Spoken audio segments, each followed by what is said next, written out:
तो गाइस एक और अपडेट आ चुका है। भोजपुरी के पावर स्टार पवन सिंह का जबरदस्त तरीके आज पोस्टर रिलीज हो गया है, जिस फिल्म का नाम है लौका, जो कि भोजपुरी का सबसे बढ़िया सुपर डुपर भोजपुरी का सबसे हाई बजट का फिल्म होने वाला है। इसमें मारदार एक्शन से भरपूर और इस फिल्म में बहुत सारे खर्चा हुआ और इस भोजपुरी में पहली बार हो चुका है जिसमें साउथ विलन और हिंदी विलन दोनों एक साथ नजर आएंगे, जो हम लोग बीच भोजपुरी के पावर स्टार नजर आएंगे। और इस फिल्म का एक्ट्रेस जिसका नाम है क्वीन सन, जो कि भोजपुरी का अब तक का सबसे महंगा फिल्म होने वाला है। आपने भोजपुरी के पावर स्टार पवन सिंह का फिल्म देखती ये वाला जबरदस्त तरीके से, और बता दी ये लगभग 2 महीना पहले आने वाला है, जो कि एक बेहतरीन फिल्म होने वाला है। सो गाइस शूटिंग कंप्लीट हो चुका है। इसमें बहुत सारे देश विदेश शहरों में शूट हो चुका है, जो भोजपुरी में अब तक का सबसे हाई बजट का फिल्म होना है। इसमें बहुत सारे गाना सुपर डुपर बेहतरीन इस फिल्म में गाना होने है। आप लोग सिनेमा हॉल में जो लखन, जो कि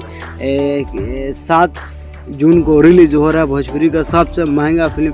इसमें बहुत सारे लोकेशन बढ़िया बने दिखाया गया और बेहतर गाना खुद ही पावर स्टार पवन सिंह का इस फिल्म। और इसमें बहुत सारे फिल्म मारदार कॉमेडी फुल मूवीज और बड़ा, जो कि भोजपुरी का सबसे बड़ा स्टार है ने। और इसमें एक बात, इसमें एक हिंदी एक्टर जिसका नाम है राजकुमार, बहुत ही जबरदस्त तरीके से फिल्म होने वाला है, जो कि 7 जून का आप लोग सिनेमा हॉल में देखे। भोजपुरी का सबसे महंगा फिल्म होने वाला है और एक सब भोजपुरी का पावर स्टार पवन सिंह का भी गाना आने वाला। सो गाइस वीडियो चला, चैनल सब्सक्राइब कर।